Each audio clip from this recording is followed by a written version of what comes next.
এই নিরামিষ আলুর দমটা একবার যে খাবে সে কিন্তু বারবার খেতে চাইবে, এটা একদম পাক্কা। স্বাদ মুখে লেগে থাকার মতো। আলুর দম অনেক রকমই খেয়েছেন, এভাবে একবার বানিয়ে দেখুন। বাড়িতে কোনো অনুষ্ঠান থাকলে বা নিরামিষের দিনে লুচি, পরোটা, ফ্রাইড রাইস, পোলাওয়ের সঙ্গে অসাধারণ লাগে খেতে। দুধ, ক্রিম, ঘি, মালাই ছাড়াই একদম ক্রিমের মতো গ্রেভি হবে। একেবারে ঘরোয়া উপকরণে সম্পূর্ণ নিরামিষ এই আলুর দম একবার যে খাবে রেসিপি কিন্তু জানতে চাইবেই চাইবে। সাদা গ্রেভির এই আলুর দমের স্বাদ অমৃতর সমান, কোনো মতেই ভোলা যাবে না। কিভাবে বানাতে হবে চলুন ঝটপট দেখে নেওয়া যাক। আলুর দম তৈরির জন্য আমি এখানে 600 গ্রাম আলু, একটু ছোট সাইজের আলু, প্রেসার কুকারে একটা সিটি দিয়ে সেদ্ধ করে নিয়েছি। তারপর খোসা ছাড়িয়ে রেডি করে নেব।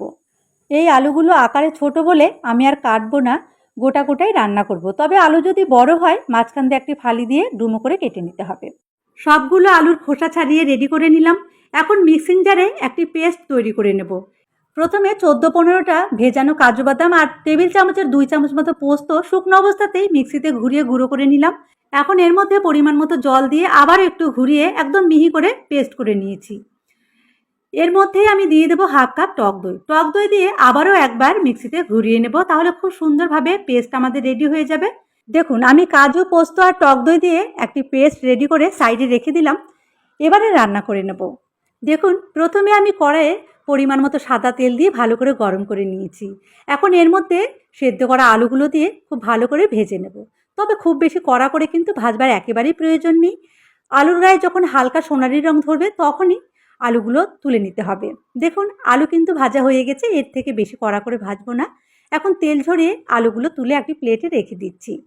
বন্ধুরা যারা এই মুহূর্তে আমার রেসিপিটি দেখছেন অসংখ্য ধন্যবাদ জানাই আপনাদেরকে, আমার নমস্কার নেবেন। সম্পূর্ণ ভিডিওটি দেখুন, আশা করি খুব ভালো লাগবে।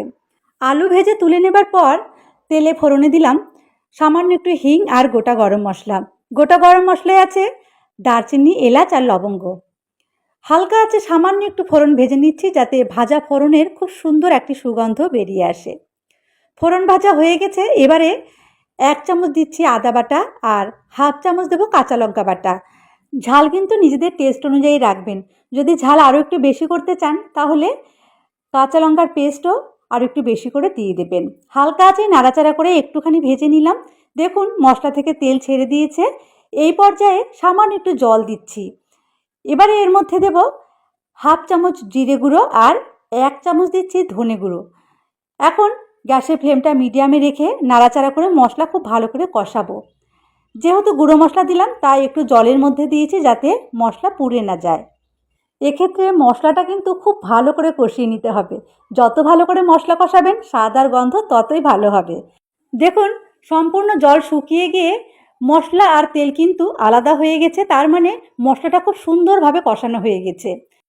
এখন আমি এর মধ্যে কাজু, পোস্ত আর টক দইয়ের পেস্ট দিয়ে দিলাম। এই সময়টা কিন্তু আমি গ্যাসের ফ্লেমটা বন্ধ করে দিয়েছি। গ্যাসের ফ্লেম বন্ধ করে তারপরে এই পেস্ট দিয়েছি। খুব ভালো করে মশলার সঙ্গে প্রথমে মিশিয়ে নেব, তারপর গ্যাসের ফ্লেমটা অন করে দেব। এইভাবে মিশিয়ে নিলে খুব সুন্দর একদম ক্রিমের মতো হয়ে মিশে যাবে, টক দইটা ফাটবে না, একদম সুন্দরভাবে মেশাতে পারবেন। দেখুন দারুণভাবে মিশিয়ে নিয়েছি। এখন আমি গ্যাসের ফ্লেমটা অন করে দিলাম। এইভাবে মিশিয়ে নেবেন, তাহলে কোনোভাবেই টক দই ফেটে যাওয়ার কোনো চান্সই থাকবে না। তো দেখুন গ্যাসের ফ্লেমটা এবারে মিডিয়ামে রেখে অনবরত নাড়াচাড়া করে আবারও একটু কষিয়ে নিলাম। দিয়ে দিচ্ছি পরিমাণ মতো লবণ আর চিনি। এখানে আমি 1 চামচ লবণ দিয়েছি আর 1 চামচ চিনি দিলাম। তবে চিনিতে যাদের অসুবিধা আছে চিনিটা বাদ দিয়েই রান্না করতে পারবেন। যেহেতু এটা নিরামিষ রান্না তাই একটু মিষ্টি মিষ্টি হলেই কিন্তু খেতে বেশি ভালো লাগে। তো বন্ধুরা আমি কিন্তু সব কিছু একসঙ্গে আবারও খুব ভালো করে কষিয়ে নিয়েছি, উপরে তেল ভেসে উঠেছে। তো এইভাবে আমাদের মশলাটা কষিয়ে নিতে হবে। এবারে দিয়ে দিতে হবে জল। আমি এখানে 1.5 কাপ জল দিলাম। জলের পরিমাণটা ঠিকঠাক করে দিয়ে নেবেন, খুব বেশিও নয় আবার কমও কিন্তু নয়। যেহেতু এখানে কাজু বাদাম, পোস্ত, টক দই ব্যবহার করা হয়েছে তাই গ্রেভিটা কিন্তু চট করে ঘন হয়ে অনেকটা শুকিয়ে আসবে। এই জন্য ঠিকঠাক পরিমাণ করে জল দিয়ে নিতে হবে। জল দেবার পর আমি আবারও 3-4 মিনিট খুব ভালো করে জাল করে নিয়েছি। এবারে এর মধ্যে ভেজে রাখা আলুগুলো দিয়ে দিলাম। হালকা হাতে নাড়াচাড়া করে একটুখানি মিশিয়ে নিয়ে আবারও জাল করব। আলুগুলো আগে থেকে সেদ্ধ করাই ছিল তাই খুব বেশিক্ষণ আর রান্না করতে হবে না। মোটামুটি 3-4 মিনিট জাল করে নিলে খুব সুন্দরভাবে আলুর মধ্যে সব মশলার ফ্লেভার ঢুকে যাবে। দেখুন 3-4 মিনিট জাল করে নিয়েছি। এবারে এর মধ্যে পড়বে একটি স্পেশাল ফোড়ন, যে ফোড়নটা দেওয়ার জন্য এই আলুর দমের টেস্ট শত গুণে বেড়ে যাবে। এবারে দেখুন, ফোড়নের জন্য আমি একটি প্যানে দিয়ে দিলাম 1 চামচ বাটার। বাটার সম্পূর্ণ গলে যাবার পর এর মধ্যে দিচ্ছি 1 চামচ গোলমরিচের গুঁড়ো। মানে গোলমরিচগুলো আমি হামানদিস্তাতে একটু ভাঙা করে নিয়েছি, একটু দানা করে গুঁড়ো করা আছে। সামান্য একটু চিলি ফ্লেক্স দিলাম, আর দিচ্ছি 3টে চেরা কাঁচা লঙ্কা, সঙ্গে একটুখানি কুচনো আদা। সামান্য একটু আদা আমি লম্বা করে কুচিয়ে দিয়ে দিলাম। এখন হালকা আছে সামান্য কয়েক সেকেন্ড একটু নাড়াচাড়া করে এর মধ্যে দিয়ে দিতে হবে টমেটো আর ক্যাপসিকাম। আমি এখানে একটা টমেটো আর ছোট্ট একটা ক্যাপসিকাম বীজগুলো বাদ দিয়ে এভাবে একটু চৌকো আকারে টুকরো করে কেটে নিয়েছি। সব কিছু এবারে হালকা আঁচেই নাড়াচাড়া করে ভাজবো, খুব বেশি কিন্তু ভাজা যাবে না, যেন ক্যাপসিকাম আর টমেটোর ক্রাঞ্চি ভাবটা থাকে।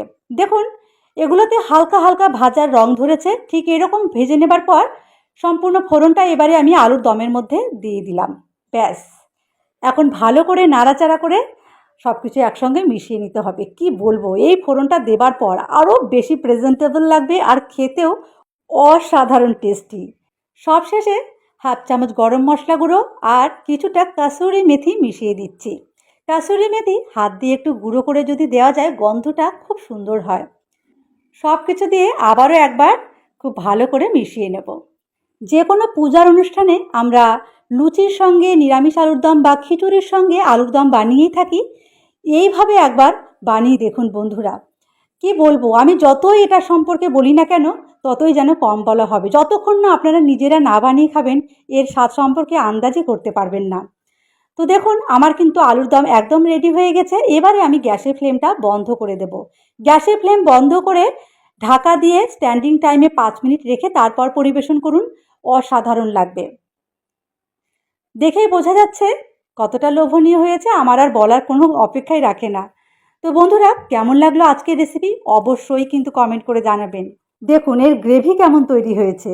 এখানে কিন্তু আমি দুধ, ঘি, ক্রিম, মালাই এসব কিছুই ব্যবহার করিনি, তবুও একদম ক্রিমের মতো গ্রেভি হয়েছে। মুখে দিলে একদম মাখনের মতো লাগবে। তো বন্ধুরা, এইরকমই আরও রেসিপি যদি আপনারা দেখতে চান, অবশ্যই আমার চ্যানেলটি সাবস্ক্রাইব করে রাখুন আর রেসিপির নোটিফিকেশন পাওয়ার জন্য পাশের বেল আইকনটি অন করে রাখুন। আর যেসব বন্ধুরা ফেসবুক থেকে দেখছেন তারা অবশ্যই আমার পেজটি ফলো করে রাখুন। আমি লুচির সঙ্গে আলুর দম পরিবেশন করলাম, আপনারা পছন্দ মতো ফ্রাইড রাইস, পোলাওয়ের সঙ্গেও পরিবেশন করতে পারবেন। আজ আমি আসছি, ভিডিওটি অবশ্যই কিন্তু শেয়ার করবেন। সবাই ভালো থাকবেন, সুস্থ থাকবেন। অসংখ্য ধন্যবাদ।